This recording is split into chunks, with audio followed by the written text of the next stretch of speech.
Council meeting. Please join us in invocation and Pledge of Allegiance. Mike.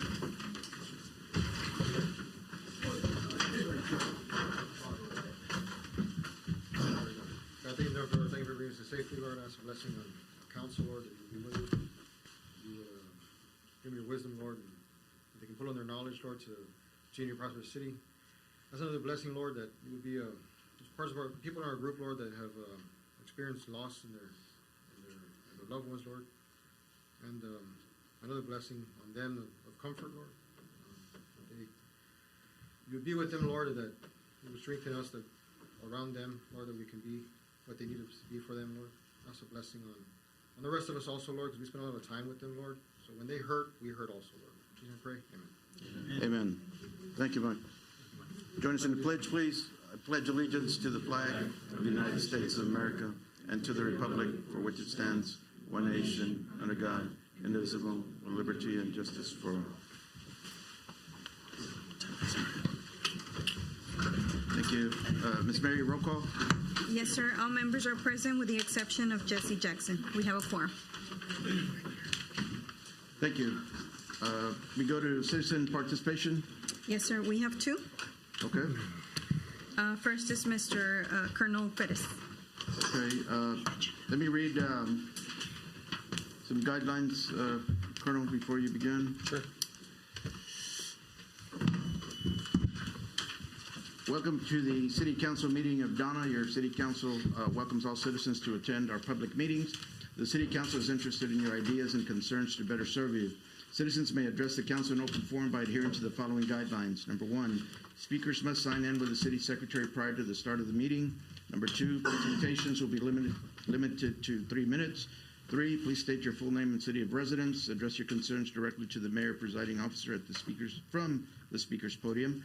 Number 4, pursuant to the Texas Open Meetings Law, the council may not discuss any item not posted on the agenda. Accordingly, only agenda items will be the subject of public comment. Citizens wishing to address items of public concern not on the agenda are requested to address their concerns with administration for appropriate action, which may include placing the item on the agenda for a future meeting if deemed necessary to properly address your concerns. Number 5, the same decorum expected of council members shall be expected from speakers at public comment. Accordingly, profanity, obscenities, personal insults, and statements of like nature will not be tolerated, and the speaker will be asked by the mayor or presiding officer to leave the podium. Number 6, council members will not reply directly to your comments or engage in personal dialogue, but will take your concerns for consideration and or possible action as may be deemed appropriate. Thank you for the privilege of serving you. Once 2 minutes are up, I'll raise my hand or let you know that you have 1 minute left, sir. Perfect. Thank you.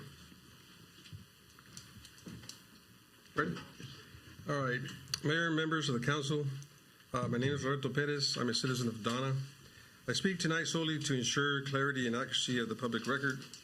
On December 15, 2025, at a duly noticed council meeting, I provided written analysis regarding the city's obligation to conduct a municipal election in November of 2026. That analysis addressed the Texas Local Government Code 9.005B, where the council's December 3rd, 2024 action adopting and entering the order for propositions A and B and controlling appellate authority, confirming that charter term length changes apply prospectively, not retroactively, including in reference to Manuel O. Moreno, number 1324-00404 CV. For the record, any conclusion that no 2026 municipal election is required depends on treating those amendments as legally effective earlier than the council's December 3rd, 2024. Adoption action under 9.05B, voter approval alone is not sufficient. An amendment does not take effect until the governing body enters the order declaring it adopted, which you guys did. Since my December 15 presentation, I have been advised that the city's position is that no election is required, reportedly based on guidance from outside entities. To clarify that discrepancy, I submitted a correspondence on January 21st and formal public information request on January 31st, 2026, seeking any written guidance from the Texas Secretary of State or Texas Municipal League. What information was provided to them, including the operative adoption date, and what version the city charter was relied upon. For transparency, I also request that the city confirm on the record whether the regular February 1st Tuesday council meeting was held or formally canceled or recessed, and where that record is maintained. I'm not asking the council to debate this tonight. I'm preserving the governing law, operative dates, and request the documentation on public record so citizens can evaluate the basis for any election determination. 1 minute. Thank you, and I respectfully request that my remarks be included in the official record. Thank you. Thank you.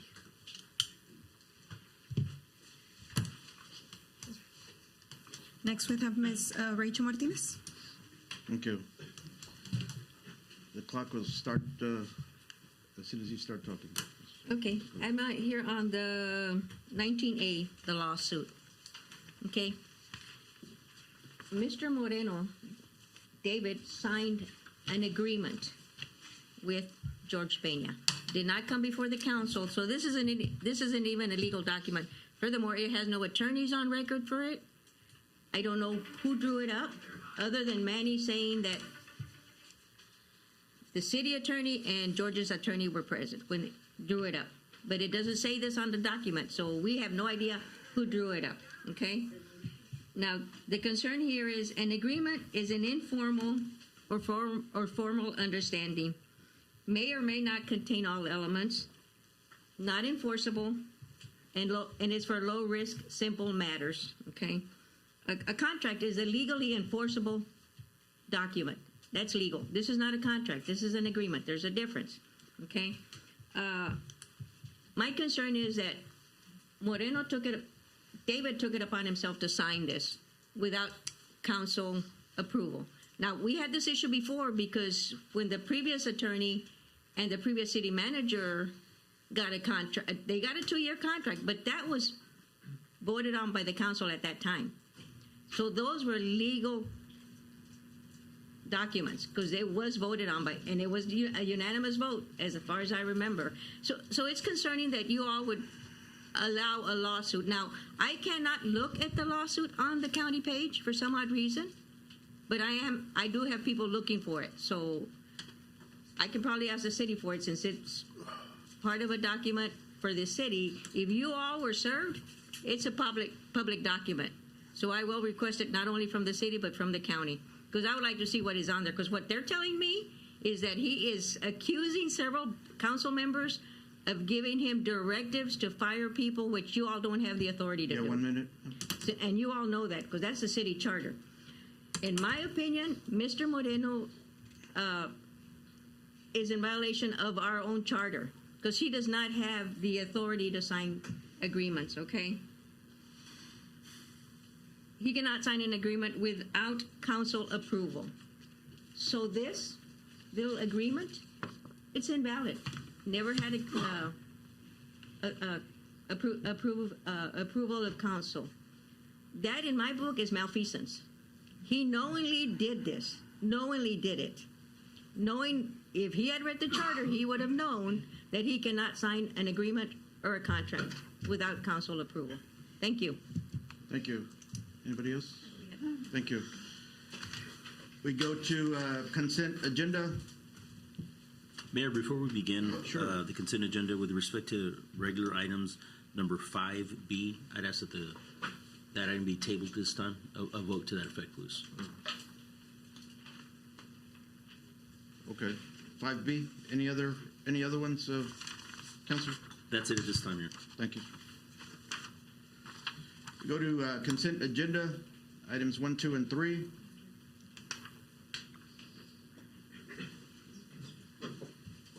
Gentlemen, any questions? If not, I need a motion.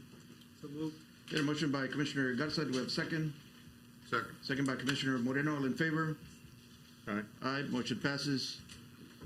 We go to regular items. Number 4, Texas Senate Bill 500, Water Supplier Infrastructure Grant. Presentation by Artisan Consultants. Dr. Reyna. Mayor, we have Javier here with us. We've had a few meetings regarding the opportunity to apply for some funding through Senate Bill 500. So I've asked Mr. Javier to come and make a presentation on this item. Mr. Ramirez. Thank you.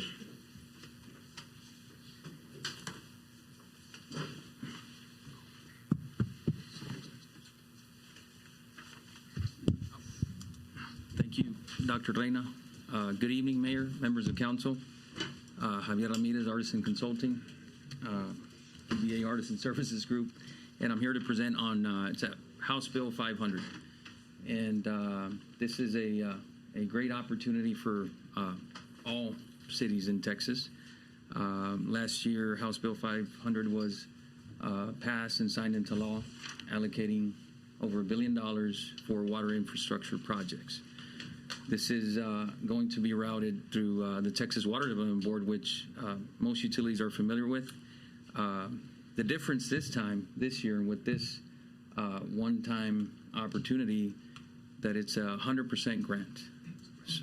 And the law specifically says that the Water Development Board has 2 years from the time it was adopted, which was last year, in the summer of 2025, to commit the funds to water utilities for infrastructure, water supply infrastructure projects.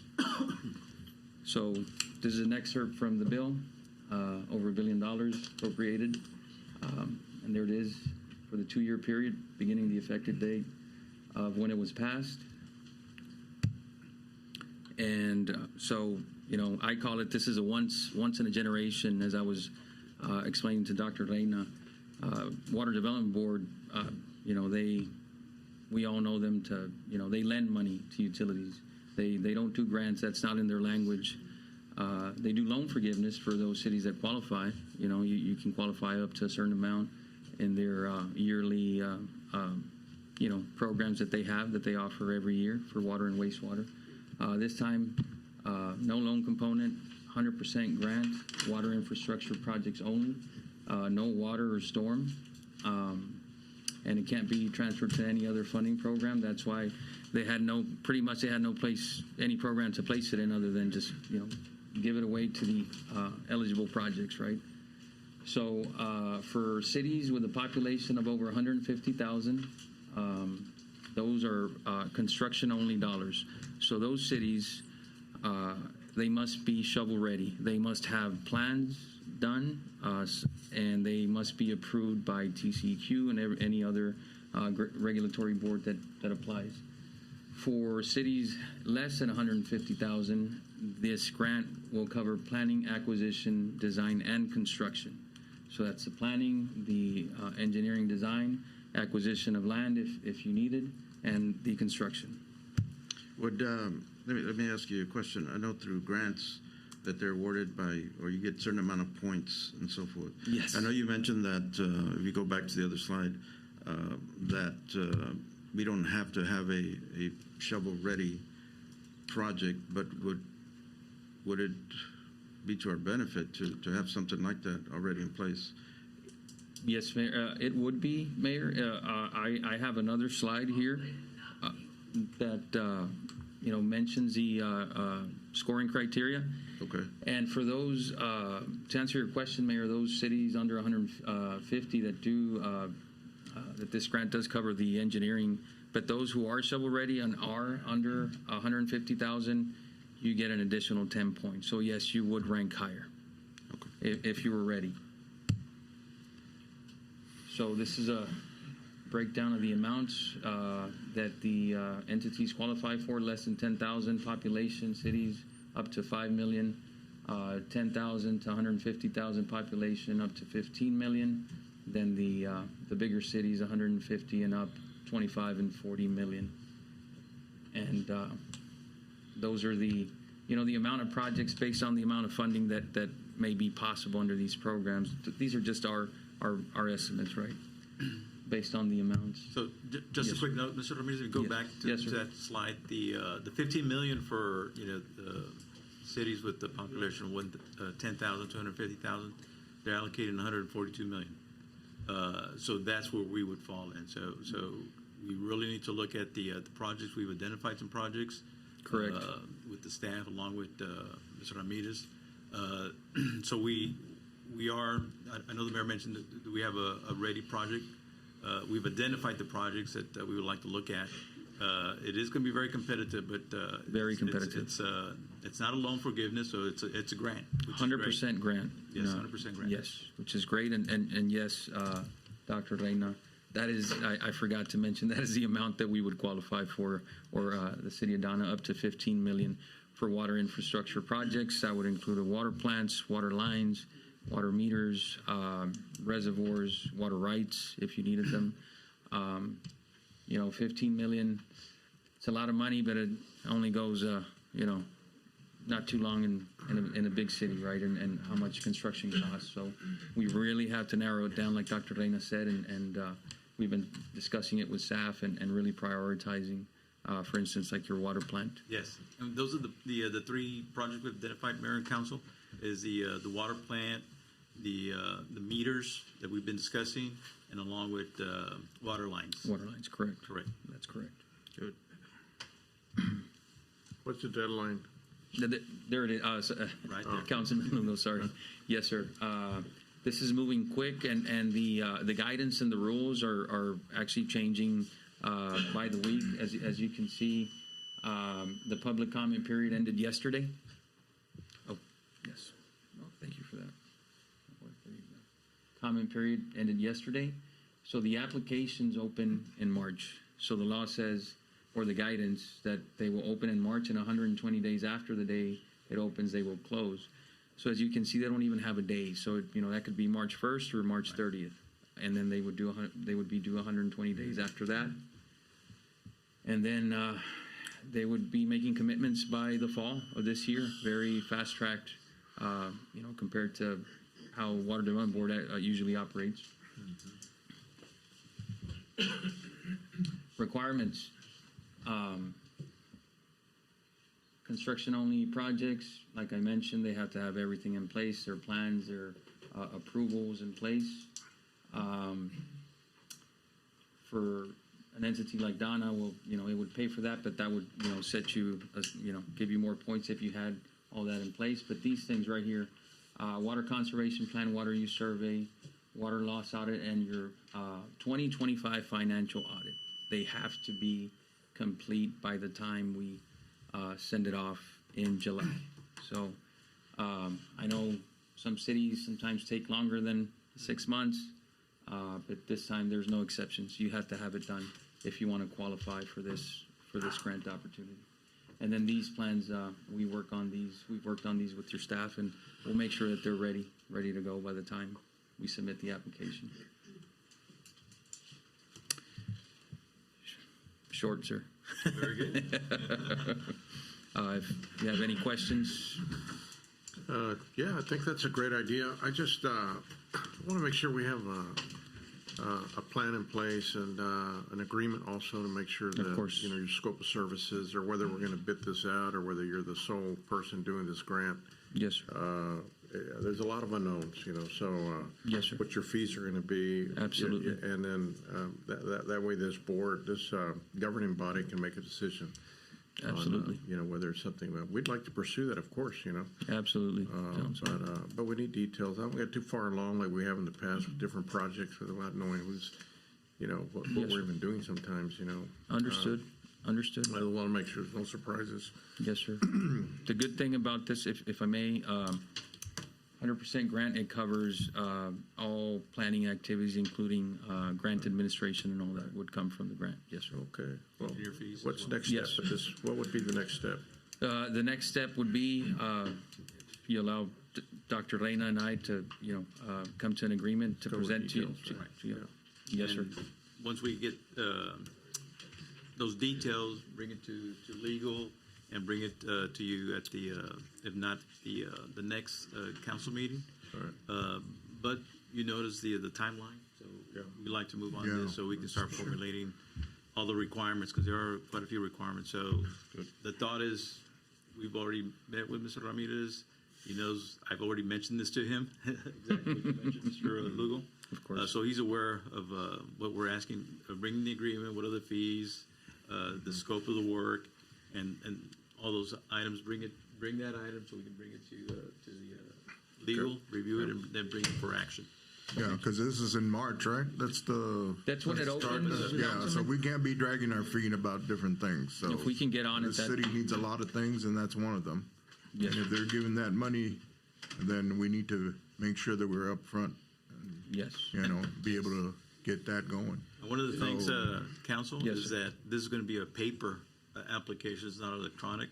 Yeah. So it has to be, Well, then that's delivered, it's not even- going to be transferred via.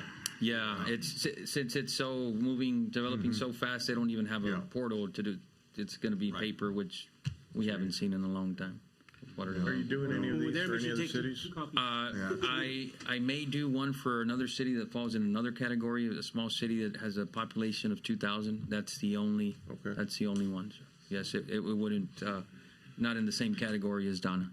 Okay, and you're familiar with these grants? You've done some before? Yeah, yes, sir. So I also submitted the one last year for the wastewater plant, which was successful. We ranked number 8 in the state of Texas, and Yeah. yes, sir. Yes, sir. Have they funded that one yet, by the way? We're going through the process. They have comments on some of the technical information on the plan for the upgrades from the Water Development Board engineers. After all that is settled, they Are would. we guaranteed to get funded on that one? Yes, I would say so. Yes, sir. Number 8 in the state. Yes, very likely, very likely that you get funded. Usually, what I've seen the cutoff is when you're ranked between 25 and 35. That's when you're kind of left out. But Donna is ranked number 8. So yes, That's a good- I'm confident that it will be Keep us funded. posted on that one, because I'm Yes. curious to see where we're at on that one. I know that's in a different topic, but funding is critical. Yeah, Mr. Yes, Ramirez, I appreciate all you've done also in that. Thank you. I think that you showed that you have the experience to deal with these projects, and I commend you for that and Thank you. and appreciate it for the city. We need to get on the ball on this one. We don't need to be dropping the ball because we need this stuff right here. Yes, sir. All righty? Understood. I concur Yes, Mayor. with what was just said about you. Thank you for everything that you're Oh, doing thank for our you. city. Appreciate it. Dr. Reyna, I agree with the priority list. You had water plant meters and water lines. Yes, sir. And I don't know, and Counselor will stop me if I can't ask this question, but have we done a feasibility study on the water plant yet? No, not yet. No, sir. To answer that question, Dr. Lane and I have spoken about the water plant. There's a need there. I'd say it ranks up there, sir. Number 1, probably. The need. It is. It definitely needs an expansion. Where are we with the capacity? The capacity. So you have, and I'm going to do my calculation again, Dr. Reina, sorry. We were right there on the Right. capacity. Yeah, we were right there on the capacity. You're about 6,000 connections, and based on the capacity requirement, based on the formula that TCQ puts out, you should be right around 5 million or so capacity at your water plant. The current your existing water plant is rated at 4.5, so we're a little over.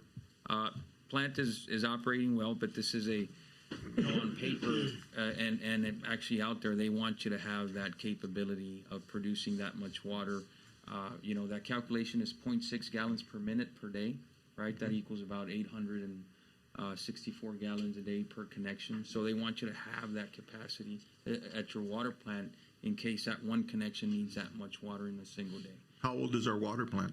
Oh my goodness, I couldn't answer that right now, No, well, Councilman. we kind of need to have an idea Yes, sir. because that's what we're trying to get. Sotero. Oh, go ahead, Sotero. 1996. 96. 96. That's what, 28 years? Brand new plant. Yes.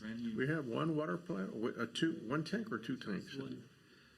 2 water towers, one 1 million gallon tank and one 500,000 gallon. So it's been 30 years since we've had the last one? Yeah. 30 years? About 30 years. 30 One years, of yeah. them is very old, no? The one that says Donna Redskins on it. Oh, yes. One water tower. That We thing were is- talking about that one. That thing is like super old. We were talking about it, yes. We gotta get moving on that, but, again, let's just make sure we have an agreement straight up, we know what we're doing, we just don't want any surprises later and stuff like that. Absolutely. I appreciate it. Yeah. we'll get on. Well, we definitely are hoping and praying that we do get, funded through this grant and so forth. But regardless, we need to make sure that we start planning towards the expansion of Yes.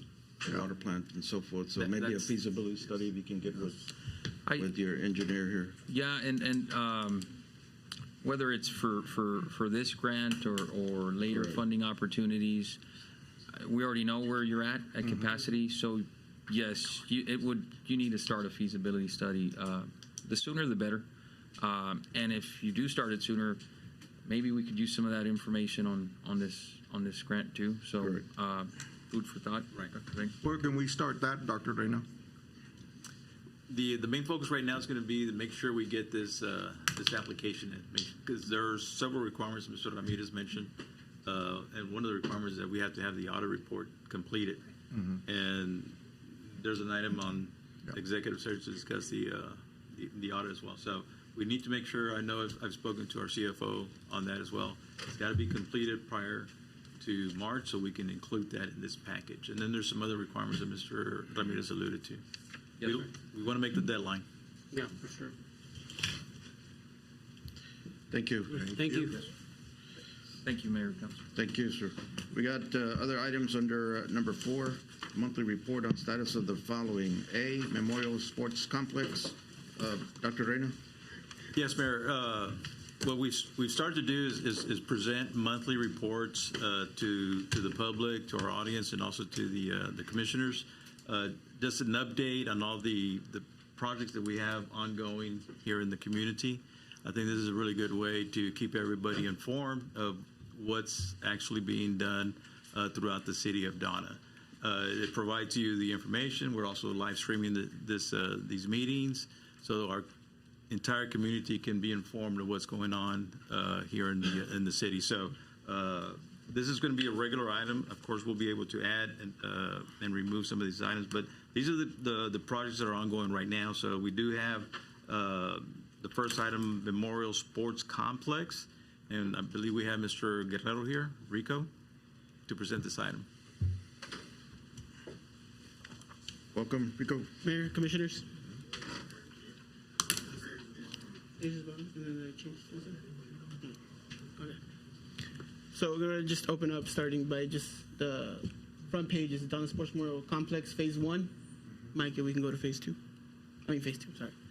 First slide. Phase 1 consists of 4 baseball fields, concession stands, restrooms, sidewalks, 1 mile hike and bike trail, and parking lot. Go to the next slide, Mike. So the current status right now, as of today, is 102 working days.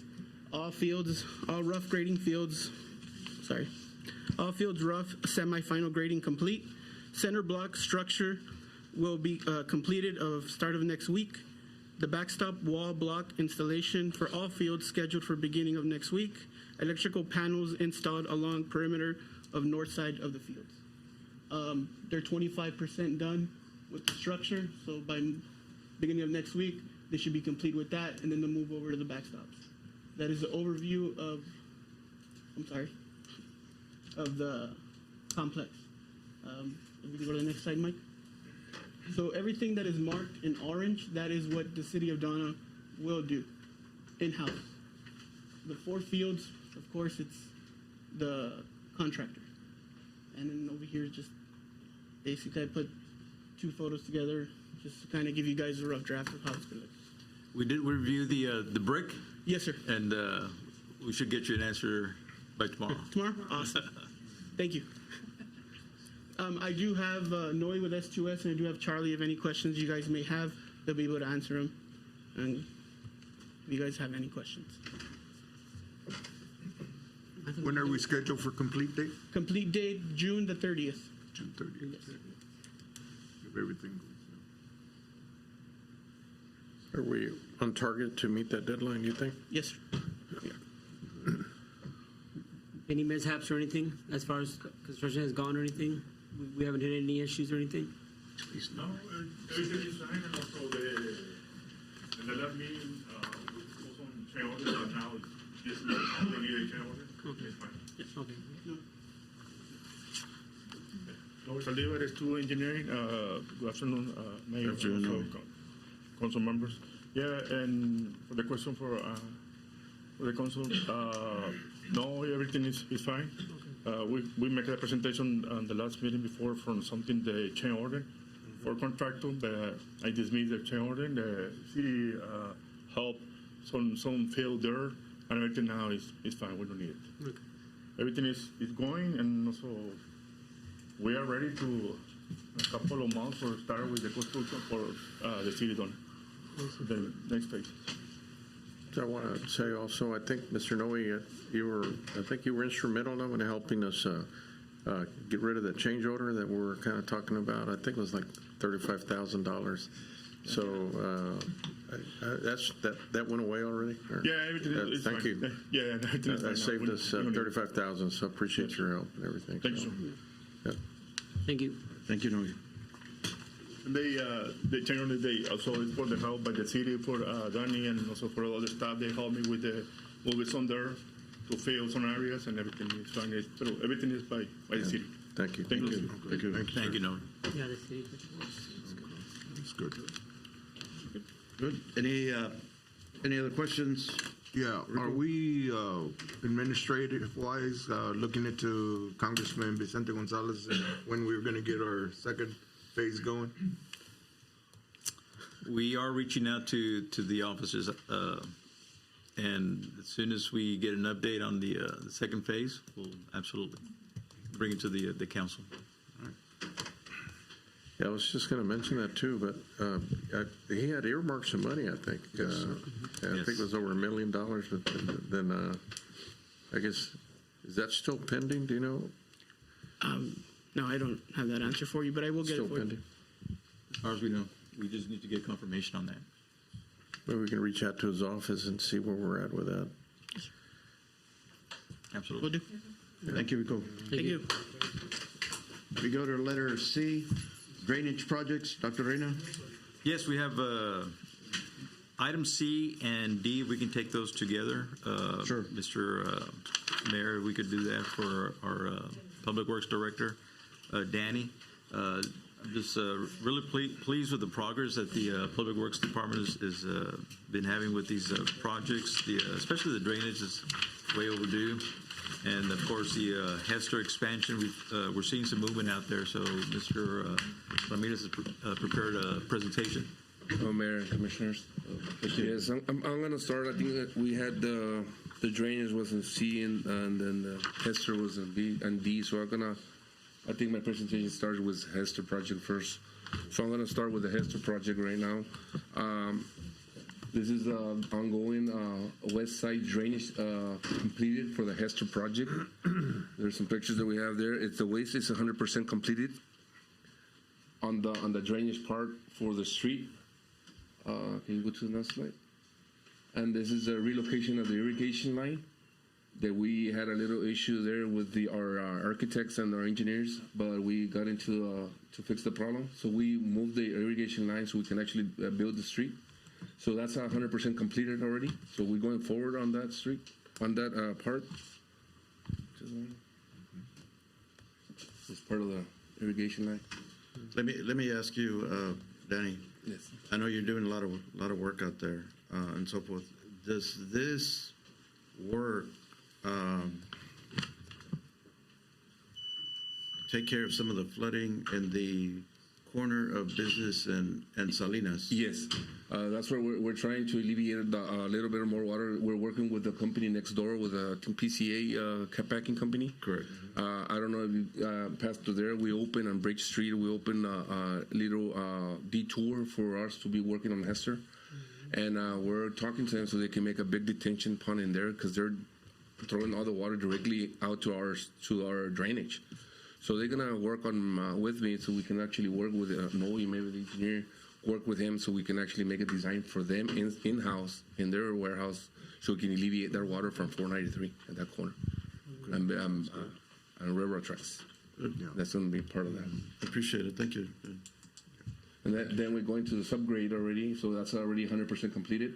It's already compacted and tested on that section. And this is the caliche part. We're already working there. Caliche is preparation ready to compact it, ready for the curb and gutter. Okay. So And this is the sport complex as part of our other project that we're helping the sport complex. That's where the dirt that Noe and Mr. Rico were talking about. We went in there and removed some dirt around it where we're gonna do our work, and they need dirt there, so we use our time to move the dirt and put it inside the complex and the parking lot.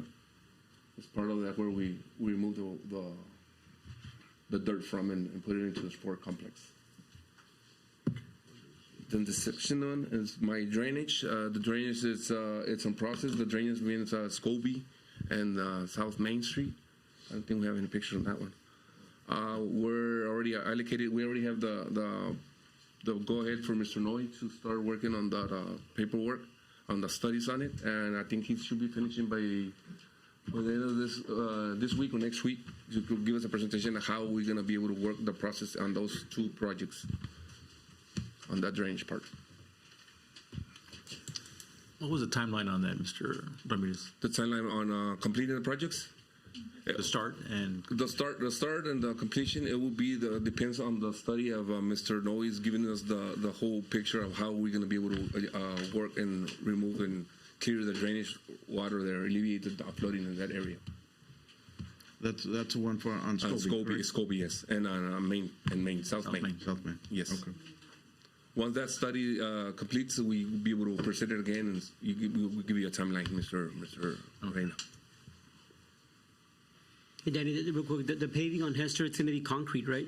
It's going to be 493? due to the cost of taking so long to finish it. We reduced the concrete sections. We're going to put from 493 to it's about 50 feet apron only to be able for the trucks to be in there, right. And then 100 feet from the center of the entrance for the warehouse, concrete. The other one is going to be asphalt because to meet the budget Gotcha. Okay. with the Donna IZ. Okay. Thanks. initially this project was projected to be completed in 8.5 months? 8 to 10 months. 8 to 10 months. Yes. And we're now on month? We're like in a 15 or 16 month. Right, on this project. Is this because of the drainage? Because the problem you had with drainage, the irrigation people? line, yes, and and the relocation of the easements. Okay, and how were we having problems, or what was the? The engineers, I guess they miss a point or miscalculation on the street, so they went back and figured it out, and it took us about another month and a half by the time they figure out the way the street was going to be put. Yes. That was at is that when we had to move the road over to the right? Yes, we had to move the road further north, and that's where the irrigation line was in the middle, so it was not part of the scope of work. So now we had to irrigation had to approve the relocation of that line, so it took about a month or 2 months, and it was back and forth. Mm-hmm. So now we're waiting for the TCQ permit for connection to the 493. So we're working on that. So by the time we're going to be in that section, we're going to be having the permit to finish the whole street. Have we received clearance from TxDOT? We haven't received clearance, so we're waiting for that permit. Wait on that as well. Yes. Yeah. So everything's looking a lot smoother now, right? Yes, it looks a lot smoother. It's going faster. We have about 15, 20 days working there, so we're advancing. It's a good project. I think when it's done, it's really going to alleviate a lot of traffic there. So. Yep. Yes, and I think we have another item there, but it's going to be later on for the other part that we need for the Hester. Thank you, sir. Okay. Thank you, Danny. Thank you. We go to letter E, compensation plan. Dr. Reyna? Yes, Mayor. We prepared just a summary to bring the council up to speed as far as where we are with the compensation plan, the staffing plan. So I thought this would be a good opportunity just to show an overview of what we've completed to date. It's not a lot of detail. It's going to show, of course, the pay grades. It's going to show some staffing numbers and so forth. But I think I'm going to come down to the bottom. And Mr. Garcia will also be assisting me with this presentation.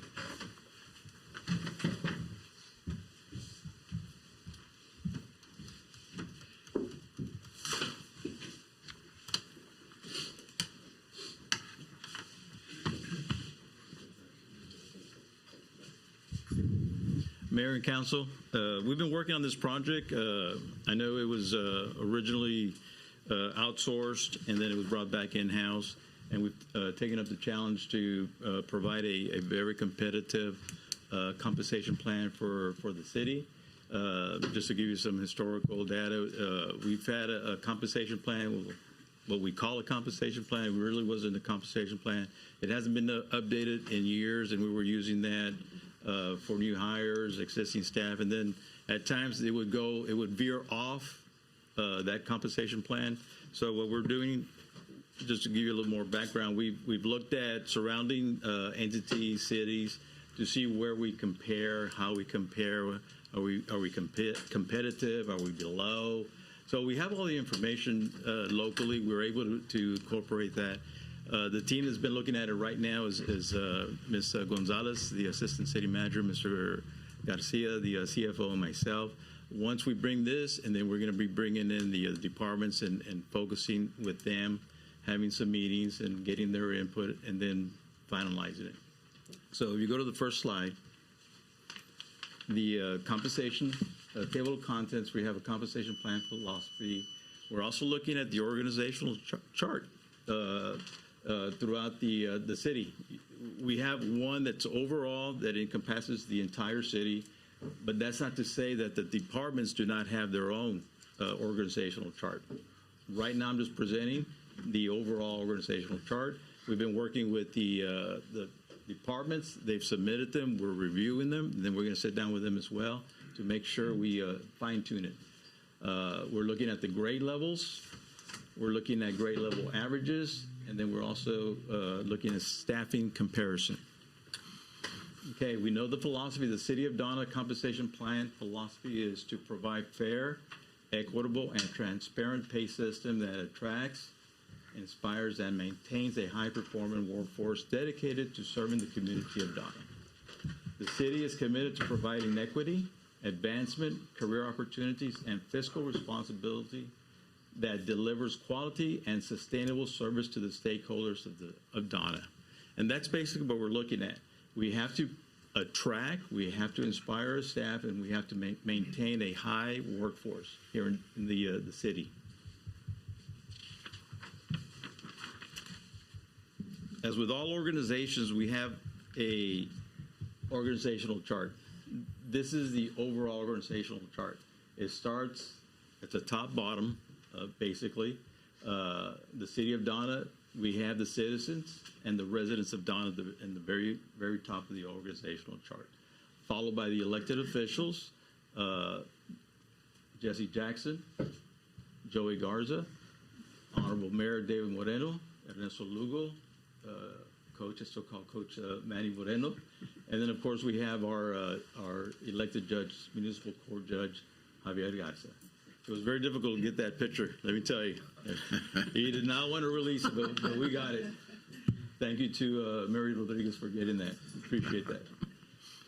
From there, from the council, we have the city manager, we have the assistant city manager, and we have our chief financial officer. To the side, we have the city attorney, city engineers, external auditors that report to the city manager and the city council. From there, we have all of the separate and different departments. We have the city secretary, we have the finance department, we have the police department, fire department, we have the international bridge, parks and rec, the library, the museum, planning and development, animal control. We have the information technology, utilities, public works, and solid waste. So in the city, we have all these departments. We have a little city within the city. This is the organizational chart. Next, we're going to look at the grade levels. And how do we determine where you fall on the grade level? Well, you have to look at the position. What does that position require? Does it require, what type of skills does it require? Does it require a associate? Does it require bachelor's degree, does it require so many years of experience? Does it require licenses? Does it cover certifications and so forth? So you start placing them on the different grade levels. For example, grade level 1, we have our custodians, we have the laborer, we have mechanics, we have the meter readers, we have jailers, we have police mechanic, lead mechanics, lift station operator. And the way this is designed, you have a minimum point, you have a midpoint, and then you have a max. And keep in mind that we're comparing ourselves to comparable entities. We're not just coming up with these numbers and saying this is where we want to be. So we have comparable data to review. So we have a midpoint of 27,518, midpoint of 31,720, and then the maximum of 36,629 for grade level 1. And then as you start getting more responsibility, the grade levels increase with the responsibility that you're required. Are you supervising people? Are you required to have a certification? Are you handling money? And those types of things.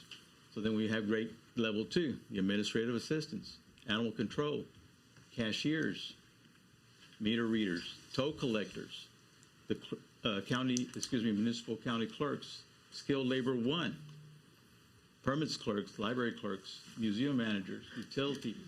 And then you start seeing that the minimum, I call it the 3 M's, the minimum, midpoint, and the maximum. Well, now that starts increasing. 29, 806, 34, 362, and 39. Okay, now we have grade level 3. And we can just continue. We have all these positions. Let's go to grade level 4. Now we have firefighters. We have the crime victim liaisons. We have the junior accountants, accounting specialists, dispatch supervisors, building inspectors, heavy equipment operators too, water treatment operators. Pay grade 5. We have our administrative assistants, crew leaders. So we follow the same pattern. We can continue the grade levels, more experience, more requirements, and the level of responsibility increases. Grade level 6, you have your assistant director of finance, the assistant fire chief. Grade 7, you have your city secretary, the fire chief, director of information technology. And the 3 M's also increase. 13, we have police officers, investigators, lieutenants. Pay grade 14, firefighters. We're still working on that one. It needs to be reallocated or readjusted. And then level 20, we have the assistant city manager, the chief of police, the director of finance, executive director, and then you see the 3 M's increase as well because of the level of responsibility and so forth. So those are the pay grades we've been working, getting information, a lot of discussion back and forth. On the next slide, we see, next slide. Okay, the compensation plan levels averages. We can expand that a little bit, Mike? Okay, thank you. A little bit to the, okay. So we have the grade levels 1, 2, 3, 4, 5, 6, 7, 13, and 20. The number of employees at each grade level. Right now we have a total of 175, and they're broken down into those different grade levels. In grade level 1, for example, we have 20. Grade level 4, we have 26. Grade level 5, 23, and so forth and so forth. And we want to look at the average years of service. So this is really important. In the pay grade 1, the average years of service is only 2.55. So what that tells me that we need to be a little more competitive because we're seeing that we're not retaining. And we go back to the philosophy. You know, we need to retain our high quality individuals. So that's something that we've incorporated into the grade levels.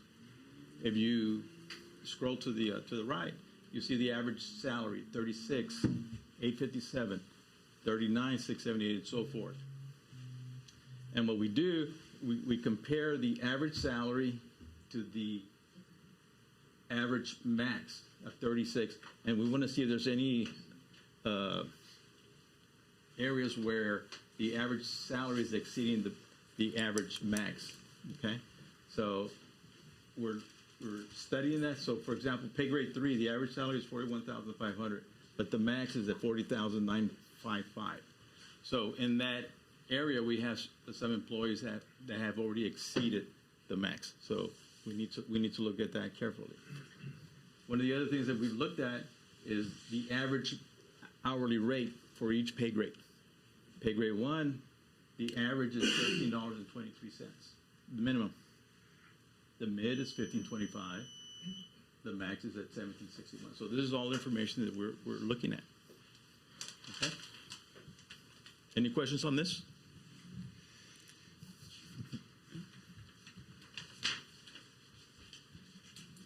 Okay, staffing.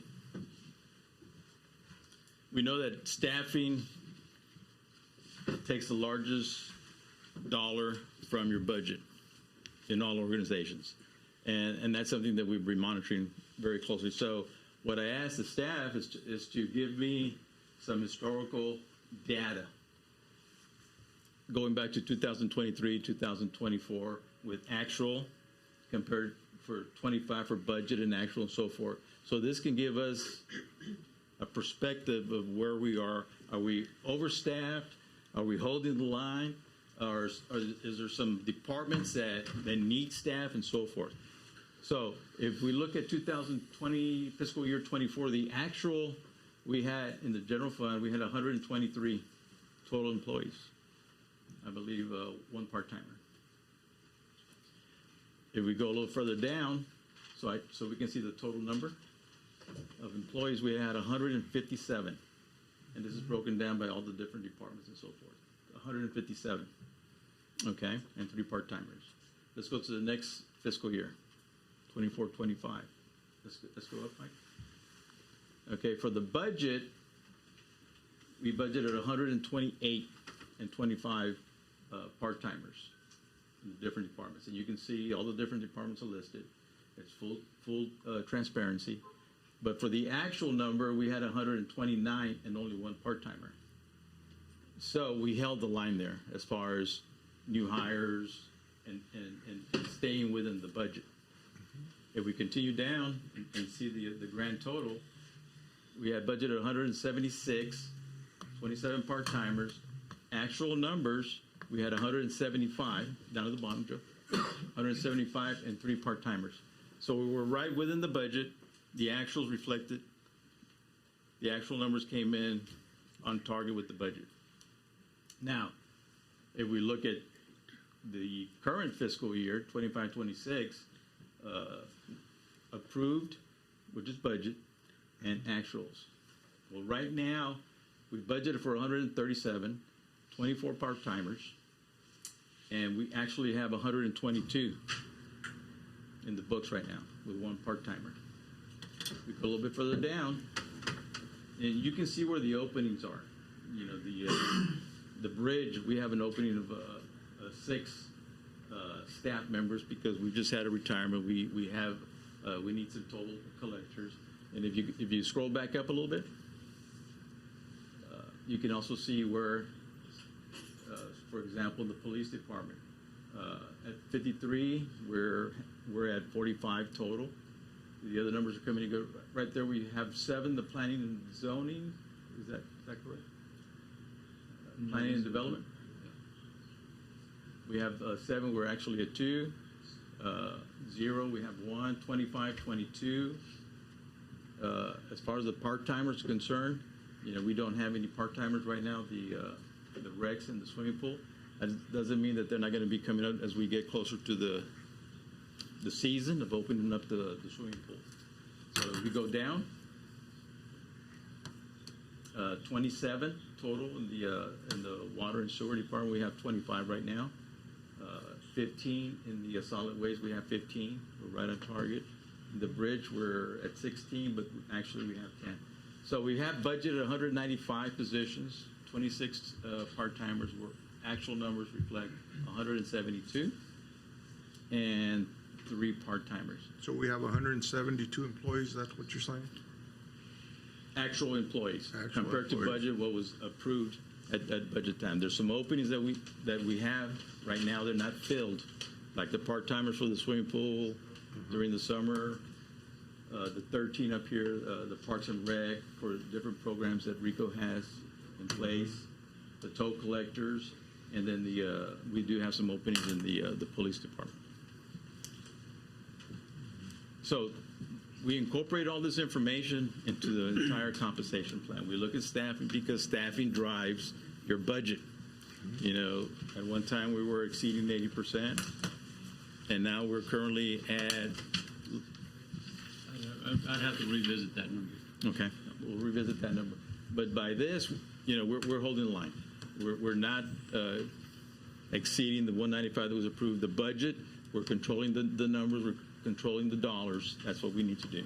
Okay, but that's not to say if a director has an opening and he has an applicant, we're not going to deny it because it was in the budget. I know we're doing this right now with the bridge.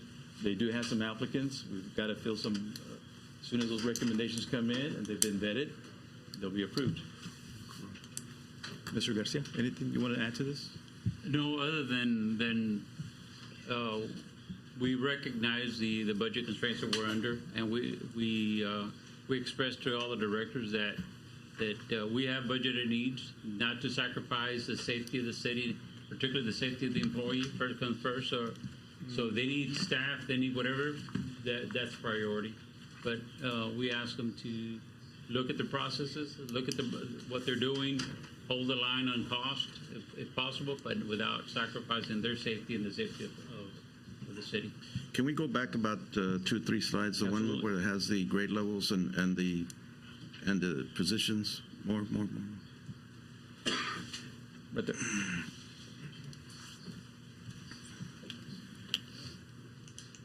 And not just because he's here. If you take a look at where the fire chief is at.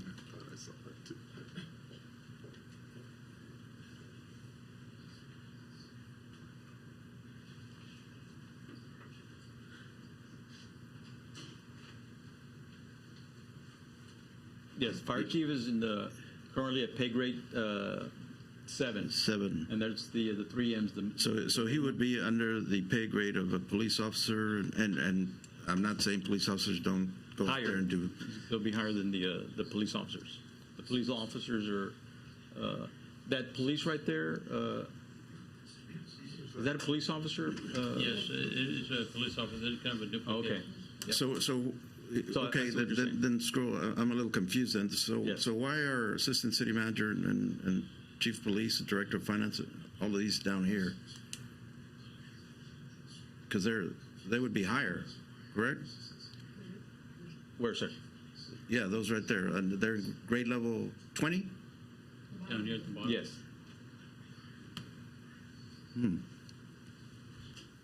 That's correct. The administrative team, the assistant city manager, chief of police, that is something that I need to look at. Remember, this is just an overview right now. It's a draft form. We still need, like I prefaced earlier, that I'm still going to meet with the directors, bring them in, and we're going to have a powwow. Okay. And I think you have firefighter up on level 4. I think I saw it up there. Go up to 4. The Correct. firefighters. Yeah, this is a correction right there. Oh, that's the correct one there. Yeah, it's a correction. Okay. Yeah. The firefighter's on level 4. Yeah, 'cause I think yeah. Well, I know we have a very busy, very busy, one of the busiest of all fire departments in the valley. I think we need to take that into consideration whenever we put the assistant chief and fire chief out there. Yes, sir. Absolutely. We're still going to get their input as well. This is not a final. Once we have collaborated with all the departments, we've shown where we're at, then we're going to have a good discussion because we want their input as well. But the purpose of this was to bring it to the councils to say, we're working on it. This is where we're at. I know you've charged us to bring it to you by March, so that's a target date. So we're right on target. I just got a little confused because you have them under what? 7. Is that 7 or is that 13? What level are they at? 7. 7? This is 7 right there, sir. So it's 7. So he's at pay grade 7, but then you have police officers, investigators, and them at level 13? Yes. I thought it would be, if it's a higher pay level, I would think that they'd earn more, no? There's like, that has to be flipped, right? Maybe Okay. that's something when you brought it over. Yeah, I can see that. It's probably a missed coding here that we've got to fix. I see what you're saying, Mayor. Yeah, because firefighter is level 14, according to this. No, this is incorrect, sir. Okay. We corrected this. But it still brought it over. Yeah, we still brought it up. But we're trying to get it this automated where it just rolled into one spreadsheet, but we'll correct. This has been corrected, we'll address this. So correcting that, would that put the firefighter back to where the police officer, investigator, and all of that will go along with it? Okay. The firefighter right now is based on the pay scale at a 4. It's on top of 4. It should be higher. Yeah. Is there a reason for a 4? Right there. Yeah. Because remember, we're looking at comparables from our surround, like Alamo, Is that where they're at, firefighters? Yeah. So you use comparables from Alamo and where else? We also looked at, what was the other city? San San Juan was the one that we looked at. What's it called? Bigger. And those comparables for every position? For some, not all of them. Yeah. There were a mix. Is there a reason why? Well, because, for example, the Alamo, and just give an example, Alamo may not have a dispatcher. We may call it something else, and they may call it something else. So we have positions that they may be something similar. Yeah, but when I used to get comparables when I was coordinator, it was coordinator. True. And all that. Athletic director. Yeah. This is what it was. And if I'm getting comparables from Sherryland and McAllen, pues I kind of stuck to that. Yeah. Not to say, okay, well, let me look at this one that's comparable to everything. The same positions there and here because they're about the same population. That's probably what you're using. True. But you can't, I think you can't do okay, well, let me look at this one over here because I don't want to, no, that's too whatever. And I've almost. Because if you look at your organizational chart, not because it's here, this man's here, you have him in line with all the other directors. And you're correct, sir. The organization, one of the things I know that Dr. Reina is working is that we've got to look at the organizational chart and see where everybody fits, because I think right now that needs some work. And once we start fine tuning the positions, the title of the organizational chart, you start to see a clearer picture of where everybody belongs. Okay, but this is just an introduction, or Yes, what you introduction, sir. Okay. We'll be making some changes. Yes. Yeah. I think we need to look at some of those. Yeah. Thank you. Thank you, Mayor. Thank you. Thank you, gentlemen. We go to item number 6, utilities. We got 2 items under number 6. We got A, presentation and discussion on lead line service inventory project update. Dr. Reina. Yes, I believe we still have Mr. Ramirez here. Yes. Thank you, Mr. Ramirez, for staying with us. This is a project that has been reviewed, from what I understand, and Mr. Sotero is here as well. Maybe we can turn on the lights. I don't think we have a presentation on this. It's one slide. One slide? Yeah. Okay. Go ahead, Mr. Ramirez. Yeah, leave it up there.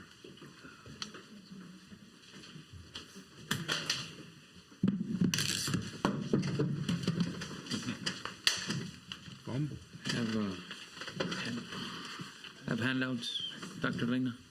I don't know if you already have copies. Can I approach? Yes, absolutely. A pin? Oh, no, I don't have this. Here you go, sir. Thank you.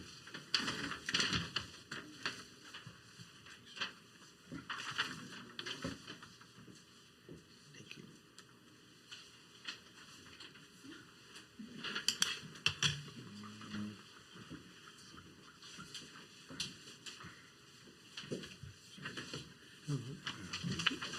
Thank you, sir.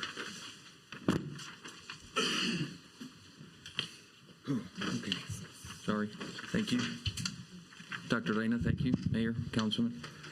Yes, I'll be presenting on the lead line service inventory back in, I presented on this back in October, meeting 21, October 2025. We talked about the need for the lead line service inventory, which is a requirement by the EPA and the TCEQ. City of Donna met the first deadline, which was in 2024, October. The purpose of the lead line service inventory is to, as the name states, to identify all lead lines in the city, all the services in the city. And this, you may recall, came about the Flint, Michigan incident some years back with the water and kids being, having lead in their bloodstream after consuming the water that, was being fed to their homes through lead pipes. So since then, there was a law passed, and the objective is to eradicate all lead service lines across the country. But you got to start off with knowing what you have, or if you even have them, right? So the first phase of that law was to do a lead line service inventory. Every single utility across the country has to do it. The first deadline was in October 2024. But they were, I guess, lenient, for lack of a better word. You just had to submit at least a list of all your accounts, and whether you identified them or not, they wanted you to submit.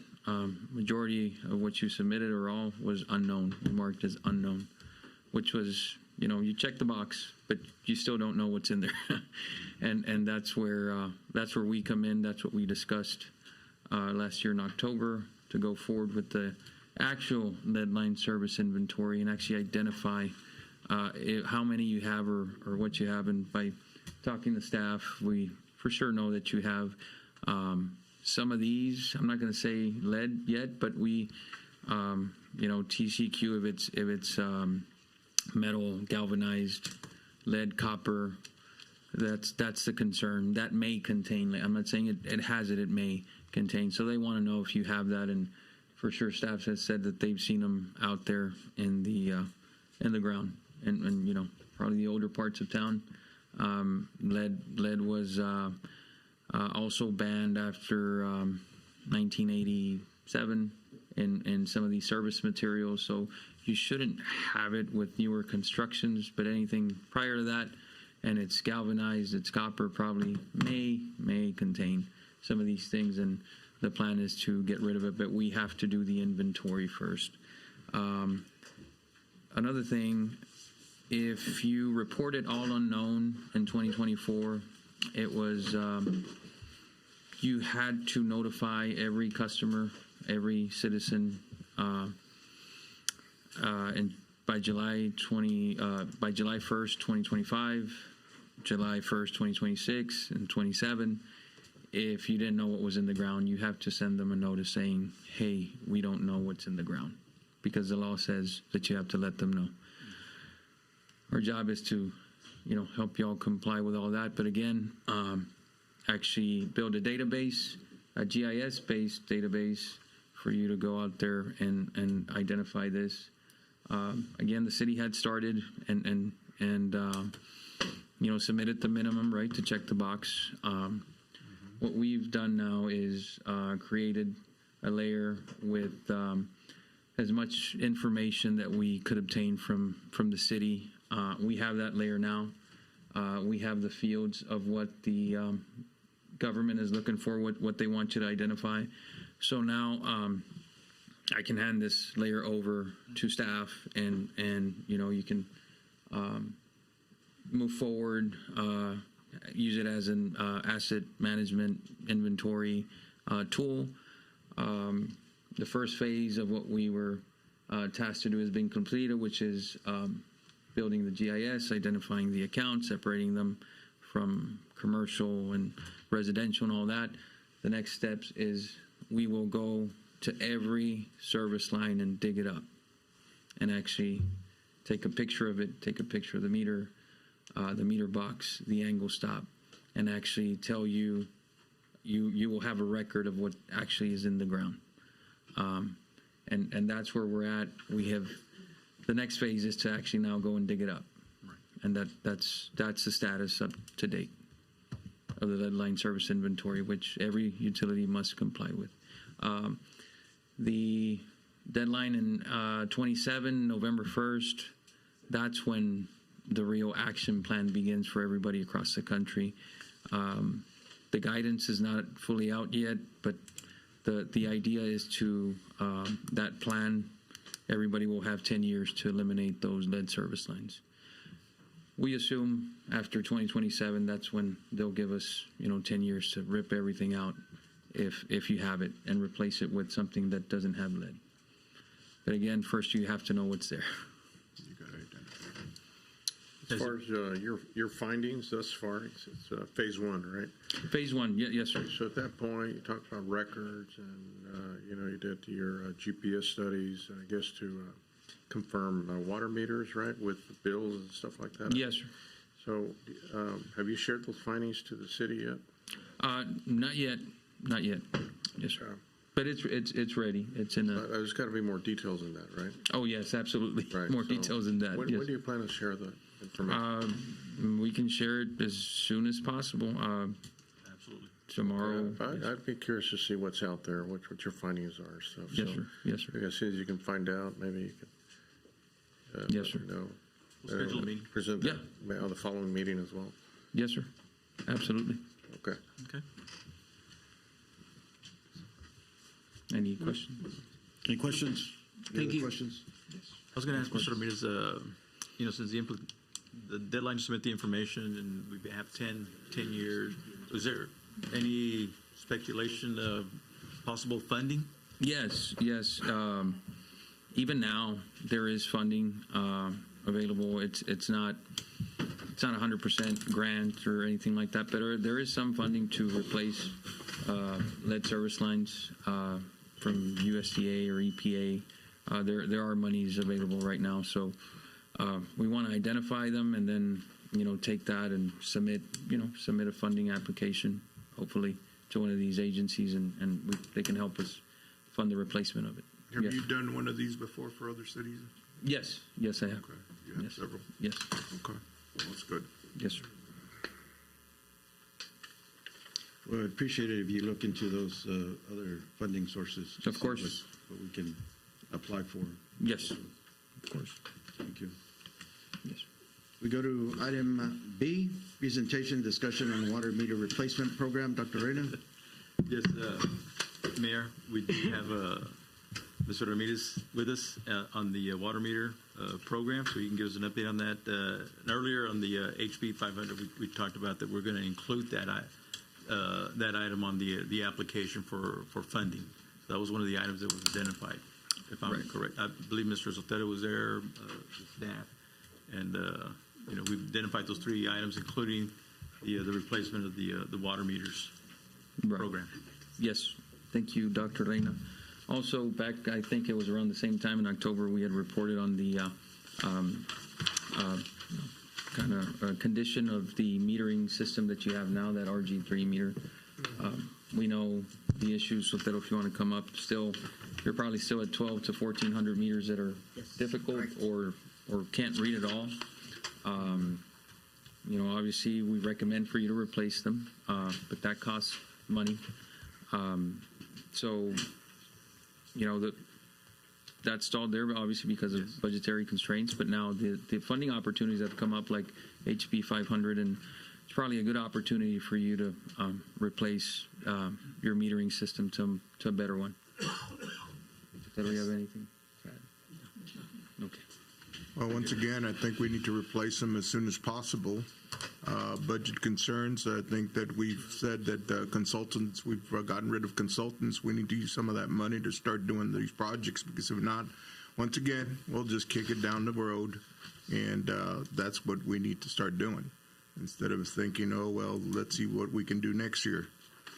Because I hear you all, you've been here before, and it's been a couple of months now. Yes. And we need to start using some of these, whatever funds we do have, and start working on that.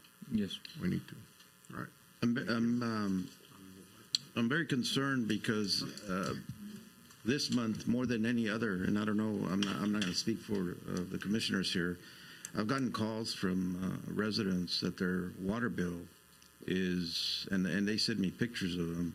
You know, they're usually paying under 180 something, and now they get a bill for $400, and it's quite a few. And I'm going to share them with Perena. But I mean that truly concerns me. Yes, Mayor. Yes, Mayor. I've been actually doing house visits on those high consumptions as well. I've actually been out there speaking out to the customers. Are you finding anything on those high water bills? One of them, we did change out a register, the register itself, and the March bill went down. For the next coming bill, it's like it was high. She was like $200 water bill. It went down to the $57 water bill. So we're still going out there and so it could be some registers that are faulty or stuck, and then they come up with the reads. It's like they'll get stuck and. Yeah. So that are we still? How often do we maintain our meters so that they don't get stuck? You know, or do we check them? I know at one point we had a system that would flag whenever there was a water leak or something. Do we still have that, or is it already activated? We're reading them drive-by as of today. We read them drive-by. Only those 1,400 that we have to read manually. Like I know, with some of the schools, I always get a call from North Alamo Water Supply. Like let's say Munoz Elementary, if there's a leak or something's running, they call me. They go, "Hey, something's running at Munoz." We don't have that capability with our meters. If somewhere water's running, the register itself, it does say it'll detect. It say okay, leak detected. Mm-hmm. On the bottom of the register itself, it'll say leak detected. And do we go out to those residents and advise them? Well, we don't have it integrated into our system. We have to physically, just by the high consumption, that's when we do audits. So we have to wait until somebody. Did they get a bill? Has Sometimes a concern, customer and calls. then you have to go over there and. Yes, Mayor. That's or when we. Remember, Chief, it was going to tell us when somebody's water was running. It would tell us. It would notify us. When we pick up the reads, we'll highlight the high consumptions. Those are the ones that we'll go check. There's a couple. Yeah, they call me right away. A couple we have to go check on the high We consumption. are organizing a meeting, correct? Yes. Yeah, we are organizing a meeting. Yes, sir. We're going to bring them in, and we're going to find out what the issue is. From what I understand, there was a software upgrade that needed to be done or wasn't implemented. So they are coming in this month. So we are meeting with them. Who would be coming in? The current meter that we have. Yes. The meter vendors? Yes. The ones that we have currently? Yes. Because they should be working, and they're not working. So we want to know why they're not Are working. they under warranty? They say some of them, it might be a malfunction that they maybe. Those things have been malfunctioning Because since the we beginning. were buying stuff to have in stock. Yeah. So if we're buying them, they should be you know, they should be under warranty. Hopefully you guys can figure it out. But that'll. Go ahead, sir. No, just hopefully we can figure that out. But we've had an issue with inconsistent water readings for quite a while. You know, it's just been. I think we've all been through that already. It's happened to me personally. You know, where I get this huge water bill. You know, I mean, I had one water bill in my commercial building for a couple of $1,000s. You know, and it told me that this is years ago, about 3 years ago. They said it was attributed to a possible water leak. Had to hire a licensed plumber to come and inspect the plumbing they just finished doing like 3 months before that, right? That passed inspections, and of course there was no leak. So, but it has to do with those water meters somehow or another. You know, I don't know what's going on with those things, but I think that's probably the biggest problem that we're having. It's just the brand. I don't know if it was just we got the ones in special or something. I don't know what happened, but I'm not too impressed with our water meters. So I mean, a replacement would be good. Yes. But we also have to go and it's going to cost a lot of money though, so we have to be careful about that. How long ago was that? Were installed those They were meters? installed back in 2016, 17. It's been over 5 years. Okay, So, now, correct me if I'm wrong, but I thought in one of the meetings you had mentioned that some of those you can't even replace anymore. Some of the parts or some of the stuff that the brand that we had purchased at the time. We're We're doing it used to be the RG3s, but we're changing out the registers. The new registers with those used to be with the 3G. Now we're getting with the ones with 5G. Okay. The Telsa hits, but some of them are working accurate. Most of them are working accurate. There's a couple you get one or here once in a while. Okay. So the 1,400 meters that you go by a drive-by type of deal, and they have to get off and do all that stuff. Yes, Mr. Mora. Okay. We have to physically read those 1,400 meters, one by one sometimes. That's why we got 3 meter readers now, and they're spread out, so it takes a while. I think that's when you just start, try to find a good water meter and start replacing those with those. And in new construction, install those new ones. That's going to be compatible to our system, whatever. Yes, Mr. Garcia. And we go slowly so that we don't take the big old punch on a price tag. Yeah, we need to put that in our application. In our plan of action. Yeah. Of course. Slowly start changing them. Hopefully, HB 500, we get to replace all of them. Start with the 1,400. Yeah, with those and any new construction, start getting those new water meters. Yes. Start with the 1,400. Yes, you're absolutely right, Council. I think back in October, that's what we had we talked about recommended to Council is start with those. Don't replace them with the same one. Right. Right. Get a new one. We know that the meter's not any new construction. Just get a new meter. We recommend that. Just buy a new. There's way better out there. Yes, absolutely right. Okay. So yes. And slowly we'll transition to the new ones. And to answer your question on the water leak thing, you have an AMR system, which is drive-by. So you drive by once a month.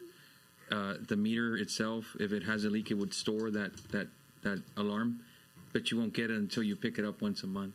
So if you come to the office, I thought it was supposed to come to the office. That's AMI. You don't have AMI. We recommend you transition to AMI. So AMI would send that signal every 15 minutes.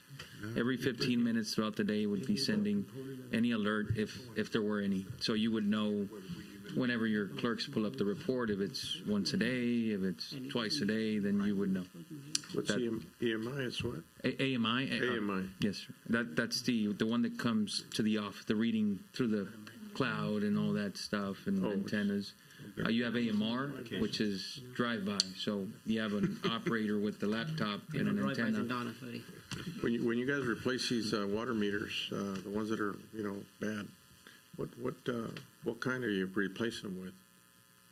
They're still using the same ones. With the same brand? Yes. Yes. Those things are 3Gs. I think that's old technology. So I think that we had this conversation before about a year ago. We're supposed to replace them with an upgraded meter that was going to be compatible with our future needs. That didn't happen. Yeah. We're back to square one. We haven't purchased any because I know you're requesting. Yes, Dr. Reina. So Gotta be careful on what we want to buy. You don't want to buy water meters that are going to be outdated, that are outdated already. So I think you guys really need to get together, sit down, and figure out what we're going to do. Let me just make sure we get the right ones because you were requesting Yes, I was some for our requesting inventory. about 30, 40, but yes. We'll probably research 30, it. 40 or before- what? 30, 40 what? These water meters, the same ones? Yes, the same ones. Just to replace Because we're running them low on because them. yeah, I understand what you're saying, but it's tough. Yeah, they haven't been approved. Yes, I do. So we want to make sure we're going to replace them with Yes, sir. more Yeah, I think up-to-date meters. Yeah, I think you mentioned this. You've been here before a couple of times, and we've talked. So we need to make sure we get some action going. Good with you, Mr. All right. Let's do it. Whenever you want. Yeah, I just have one more question. With those new water meters, would a consumer be able to check their phone and will it indicate to them if there's a leak or anything like that? Yes, of course, Mayor. Okay. Same thing that you get in the office, they get get a as well? version of it. Actually, you can control what you want them to see too. So, so. Send them Yes. texts, alerts. Yes. The answer is yes. Yes. And then they can get emails and texts and all that good stuff. And they can track their usage. They can set limits. I don't want to use, you're concerned about a high water bill. I'm going to limit myself to 3,000-4,000 gallons. It'll send them an alert, hey, you're getting close. There's features like that exist. Good deal. Thank you. Any other questions? Not. This was discussion only. Thank you, gentlemen. Item number 7, discussion and possible action regarding legal determination of municipal election requirements under the City of Donna Home Rule Charter and Texas Election Code, including direction to prepare future election documents if required. Dr. Reyna? Yes, Mayor. This item we would pass over to our legal counsel, please. Yes, sir. Mayor, Council, this time I suggest that we discuss this item in executive session. There's some legal ramifications and other potentials that would warrant discussion in executive session. Certainly we can have a discussion in open following that, but there's some items that I need to discuss with you. Okay. Do we need a motion to take it to executive? Yes, sir. And we wouldn't take it right now. Correct. Yes. Need a motion to move item number 7 to executive session. So moved. Got a motion by Commissioner Moreno. Do we have a second? Second. Second by Commissioner Garza. All in favor? Aye. Aye. Motion passes. We go to item number 8, discussion possible action on first reading of ordinance 2026-01, amending ordinance 2016-12, an ordinance changing the number of regular meetings of the City Council of the City of Donna. Dr. Reyna? Yes, Mayor. This is the first reading for ordinance 2026-01, which would amend the ordinance to have a one regular meeting on the first Tuesday of each month. And I believe Mr. Ramirez is working on the ordinance. Yes, it had been previously provided to me. I have compared it to the prior ordinance that was previously passed by council several years ago. And this would simply replace it. So tonight would just be consideration. Certainly at any point, council can, should there be a need, pursuant to the charter, pursuant to a duly called meeting, a special meeting can be called at any time, as we've done in the past. Mm-hmm. But with respect to how many meetings we'll have a month, this would change the requirement from 2 meetings a month to simply 1 at this point. Thank you, sir. Any questions? If not, need a motion? So move. Motion by Commissioner Garza. Do we have a second? Second. Second by Commissioner Moreno. All in favor?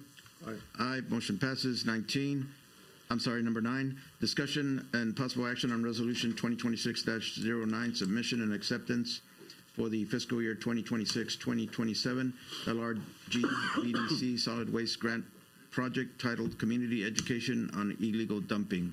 Dr. Reyna?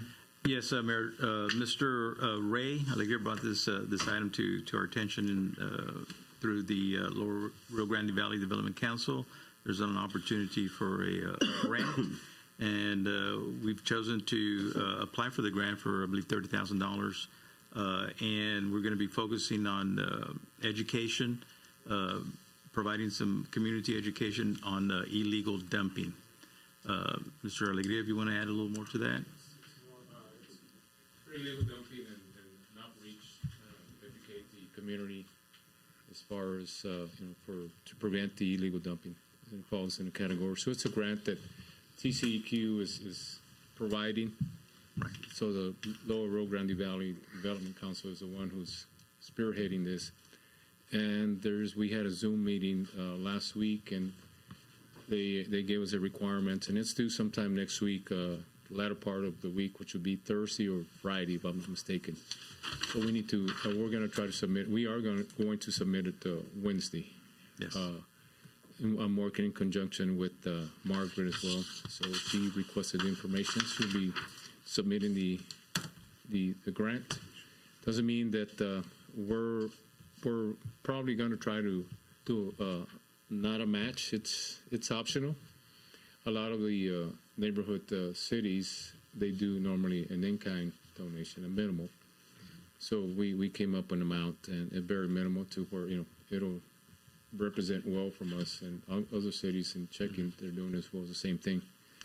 But saying this, we're going to give it a shot. It came up and it's $30,000, so we can use it for a number of things. And I sat down and with the Public Works Director, we went over and discussed what's the needs and all that. So the information that was needed to turn in, and so that's what we're at right now. Do you have any questions?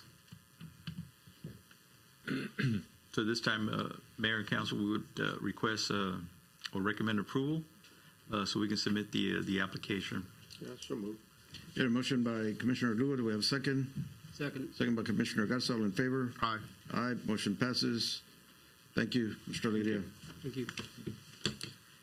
Item 10, discussion and possible action on Resolution 2026-10, a resolution expressing nomination for the Hidalgo County Appraisal District Board of Directors. Dr. Reyna? Yes, we have this item from Hidalgo County. They're asking for nominations to the Appraisal District Board of Directors, and we need to submit this to the Appraisal District.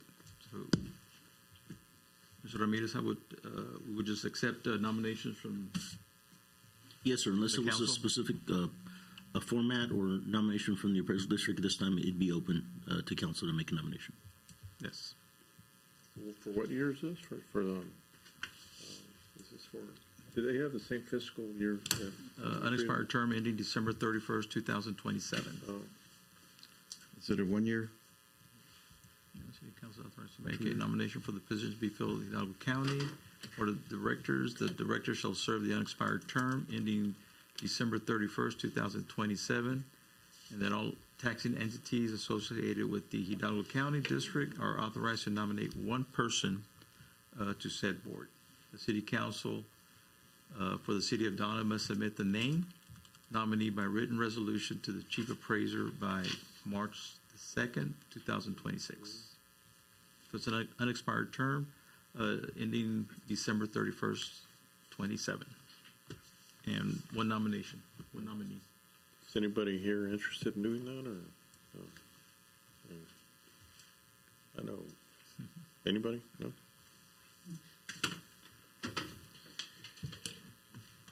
I nominate Mayor Moreno for it. I'll go ahead and second that nomination. We have a motion by Commissioner Moreno. We have a second by Commissioner Garza. All in favor? Aye. Aye. Motion passes. Well, I don't know if I can vote for myself. Go ahead, sir. Okay, thank you. Thank you. I thought we already gentlemen. Yeah. Item number 11, consideration possible action on resolution number 2026-07, adopting the work plan and budget of the fiscal year 2026 Urban County Program. Dr. Green? Yes, Mayor. We have the work plan summary sheet for Urban County, and it's available funds for fiscal year 2026, $251,932, and it's broken down to the following categories: general administration, $3,000; street improvements, $233,932; Nuestra Clínica del Valle, medical services, $5,000; Amigos del Valle, senior services, $5,000; Open Hands Community Charitable Services for the food bank of $5,000, for a total of $251,932. And in the attachments, you also have all the streets that have been identified for paving. So we would recommend approval, so we can submit this to the Urban County. Any questions? If not, I need a motion. So moved. Got a motion by Commissioner Garza. Do we have a second? Second. Second by Commissioner Lugo. All in favor? Aye. Aye. Motion passes. Item 12, discussion possible action on first reading of ordinance 2026-02, regulating indecent attire in commercial business zoning districts within the city limits. Dr. Reyna? Yes, this is the first reading. We brought this to the commission, and Mr. Perez is heading this project for the indecent attire, also known as SOB. Well, I mean, it's kind of coincides, but I can, evening Mayor, Councilman, I could give you a brief summary of the ordinance. Pretty much regulates public attire in commercial business areas to maintain a safe and family-friendly environment. It requires certain anatomical areas to be fully covered with non-see-through clothing. It prohibits insufficient or see-through attire, including certain swimwear in public areas of commercial properties. This rule applies equally to all persons, and exceptions for permitted events, private parties, swimwear, retail business designated for swimming areas. This ordinance is enforced by police and code enforcement, allows for voluntary compliance with practicable and violations may result in $500. So it's pretty much, like I said, if it's not really designed for that, I mean, I don't think people should be out there. I mean, doing what they've been doing. So Right. y'all saw a problem, so this is an ordinance to kind of combat that. And this will be the first reading, correct? First reading, yes, sir. I have a question. Yes, sir. I know what businesses you're talking about.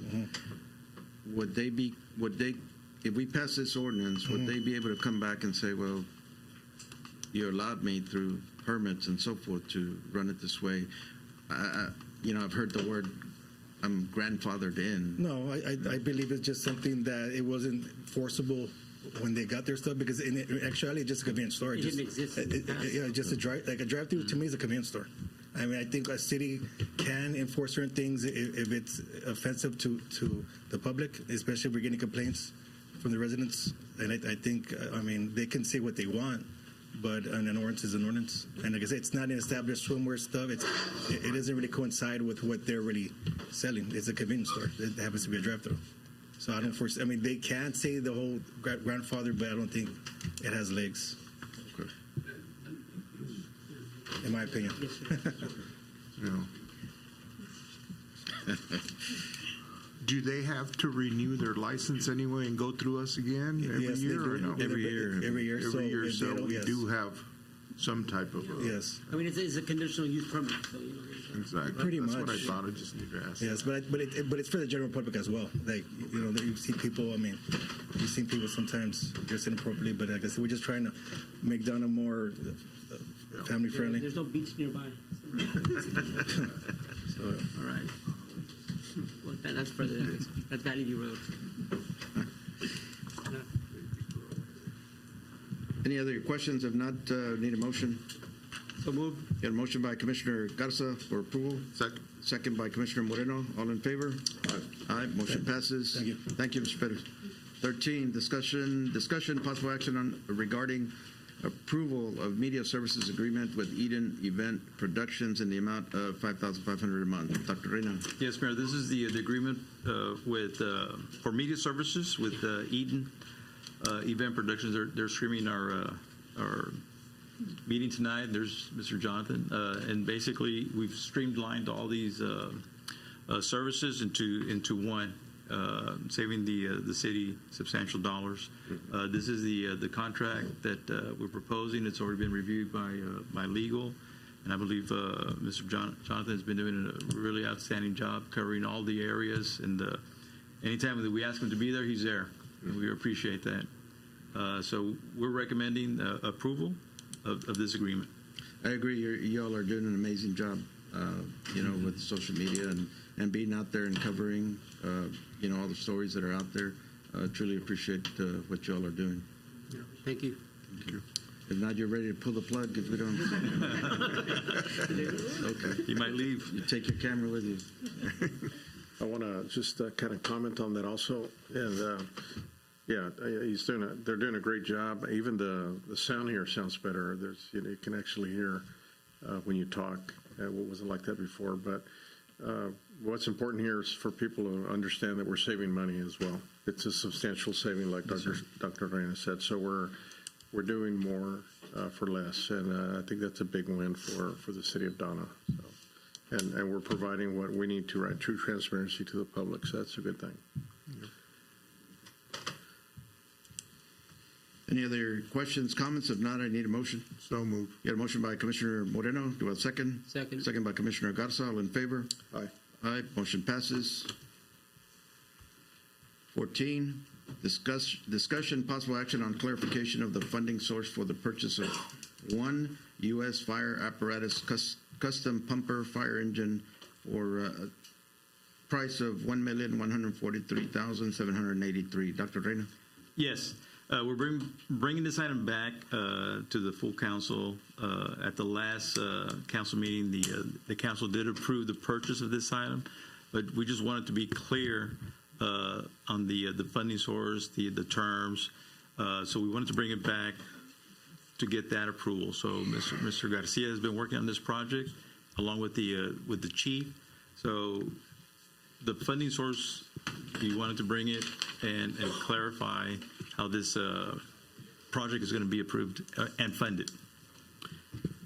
Mayor, okay, council members, just for clarity and for purposes of transparency, the purchase of the equipment will be done through the lease purchase option, which will be paid out of M&O funds, which is the operating cash flow.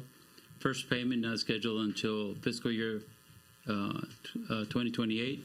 To be more specific, October of 2027, which is in fiscal year 2028. So we'll be submitting our paperwork, if approved, to get the financing through.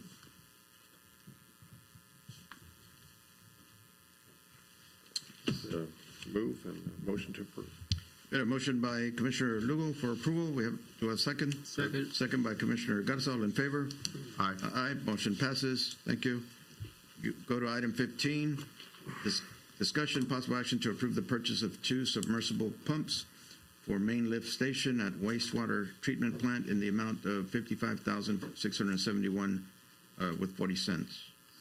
Dr. Reyna? Yes, Mr. Sotero's is bringing this to the council. We're recommending the approval of the pumps for a lift station in the amount of $55,671.40.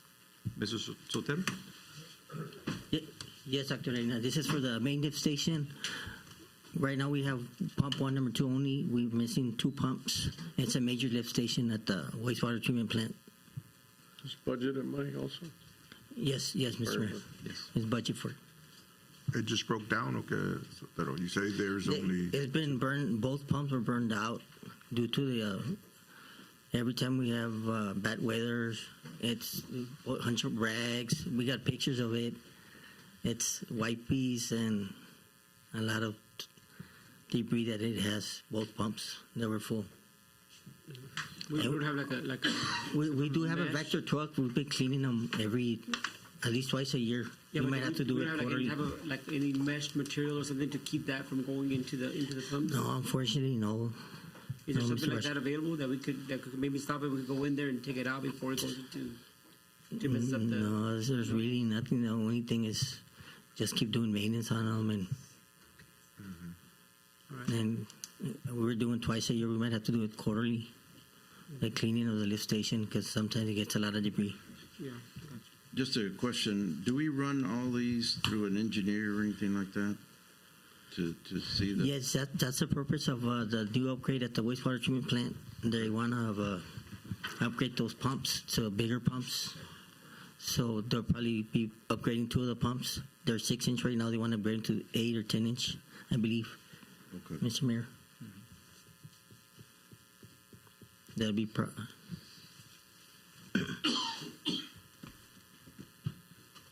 Any other questions? If not, I need a motion. A motion by Commissioner Moreno. We have a second by Commissioner Lugo. All in favor? Aye. Aye. Motion passes. Thank you, Sotero. 16, discussion and possible action to approve an emergency repair on rotor number 4 at wastewater treatment plant in the amount of $11,615. Dr. Reyna. Yes. Again, this is for the rotor number 4 at the wastewater treatment plant, and we're requesting approval for the purchase of $11,615.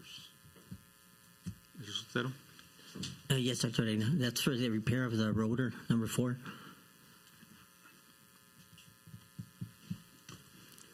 We pulled it out about 2 months ago, and it broke, so we have to have it repaired. Send it in for service. And we're going to be using the Texas Machine Shop? Yes, Dr. Reina. We've used them in the past before.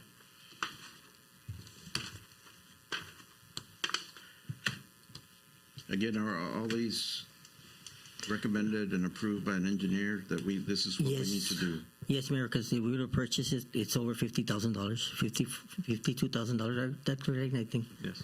And we saw it's over 50. And we purchased it brand new.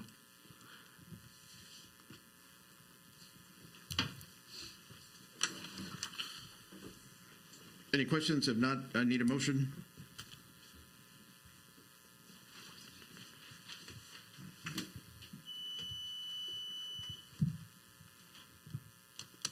So move.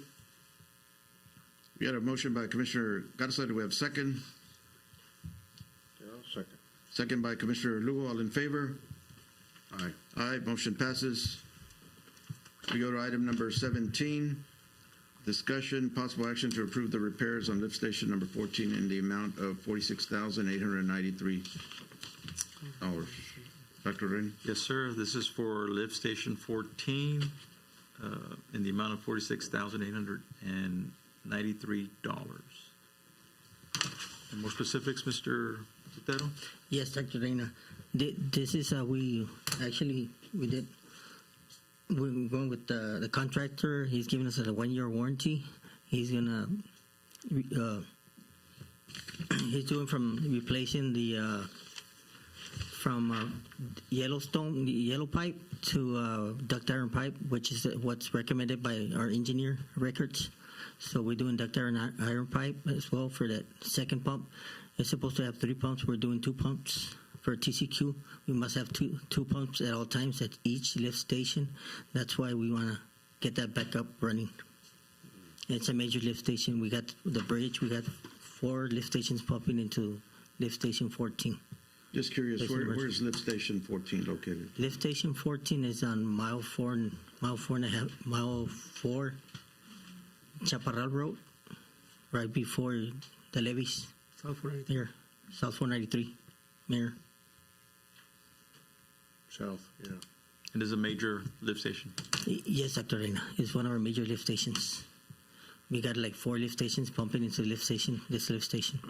Have you used this vendor? Have you used this vendor before? Yes, Southern Train, yes, we've used them before. Okay. They've done manholes, rehabs, manholes. They've done lift stations as well. Southern trenches? Southern trenches. So is this? We have 46. Oh, yeah. Any questions? If not, I need a motion. A motion. Motion by Commissioner Lugo for approval. Do we have a second? Second. Second by Commissioner Garza. All in favor? Aye. Aye. Motion passes. Thank you, Sotero. 18, discussion possible action to approve Hester Avenue Phase 2 concrete labor in the amount of $57,268.30. Dr. Reina. Yes, we're bringing this item. This is for the Hester Phase 2. This is for all the concrete that's going to go into that project. This is for the second phase, part 2 of the Hester project onto the west side. This is all concrete labor itself. It includes the aprons, the concrete aprons, belly gutters, curb and gutters, and sidewalks. Yeah, sidewalks too, right? Yes, the sidewalks, yes, on the north side, yes. Good. So this DISD is also involved This with is this, not right? this is not going to impact our budget. This is going to Donna. Donna is going to reimburse as soon as we finish the project. He's reimbursing them. Okay, motion to approve. Got a motion by Commissioner Garza. Do we have a second? Second. Second by Commissioner Moreno. All in favor? Aye. Aye. Motion passes. Thank you, Danny. Thank you. This concludes regular items. We will be taking item number 7 to executive. I need a motion to adjourn need a motion to go into executive session. So move. You got a motion by Commissioner Garza. Do we have a second? Second. Second by Commissioner Moreno. All in favor? Aye. Motion passes. It is 7:54.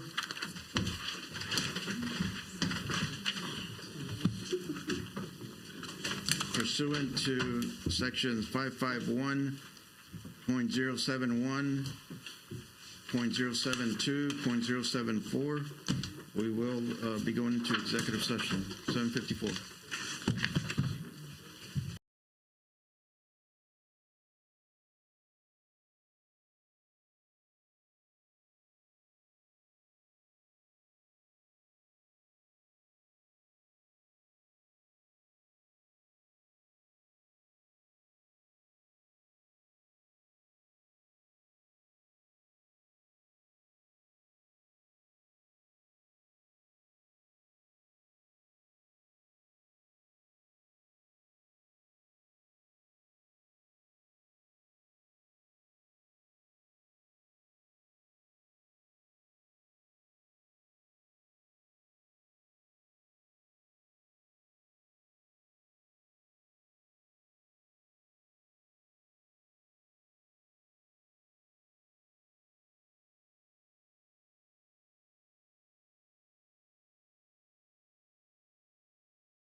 It's 9:15. I need a motion to return from the executive session. So move. Got a motion by Commissioner Moreno. Do we have a second? Second. Second by Commissioner Garza. All in favor? Aye. Aye, motion passes. We're back in open session. We go to item number 7. Counselor, what's your take on item number 7? Do I need to read it? Yeah, let's go and read it just for the Okay. record. Number 7, discussion, possible action regarding legal determination of municipal election requirements under the City of Donna Home Rule Charter and Texas Election Code, including direction to prepare future election documents if required. Mayor, City Council, based on my review and the prior acts and resolutions passed by this City Council, it would be my opinion, and what I would consider the official opinion of the city, would be that there not be an election until 2027. I know that this matter's been litigated in the past.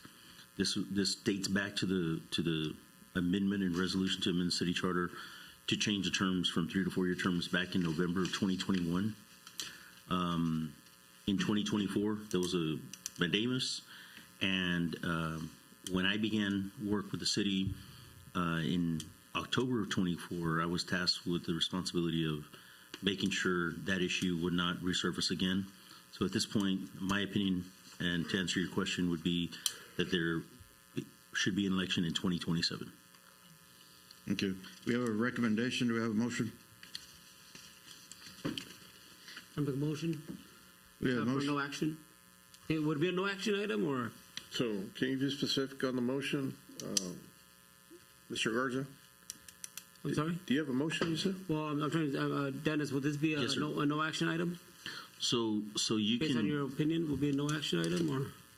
Right. So you can certainly, it would die on its own for no action, or there could be a motion made in the affirmative to not have an election and not take any action to call an election until 2027, as is the course, based on my opinion, or there could be a motion to the contrary as well. So we could vote to not have the election. Make a motion to hold the election for 2027. Exactly. I'm sorry. Okay. Yes, sir.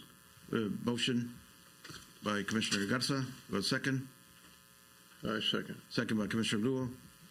All in favor?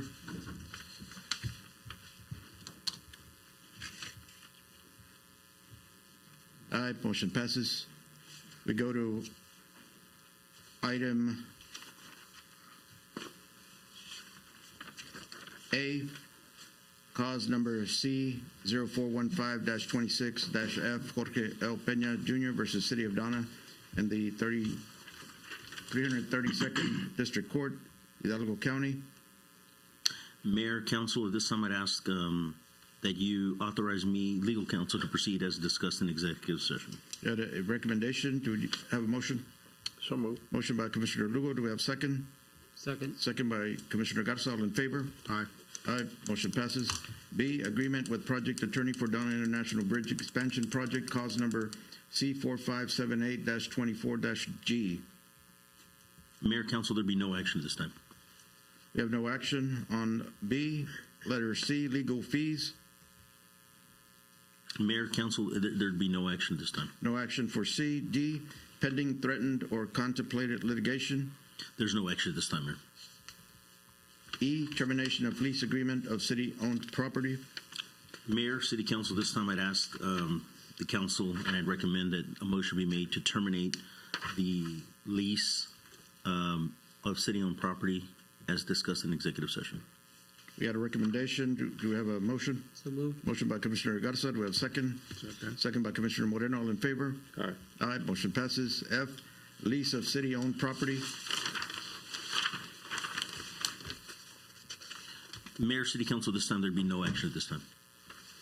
We got no action on F. G, personnel matters. Mayor, City Council, there'd be no action at this time. No action on G. H, utility department forensic audit findings. Mayor, City Council, no action at this time. No action. I believe that's all the agenda items. This concludes Donna City Council business. I need a motion to adjourn. So So moved. Got a motion by Commissioner Garza. Do we have a second? Second by Commissioner Lugo. All in favor? Aye. Motion passes. It is 9:20 p.m. We stand adjourned. Thank you.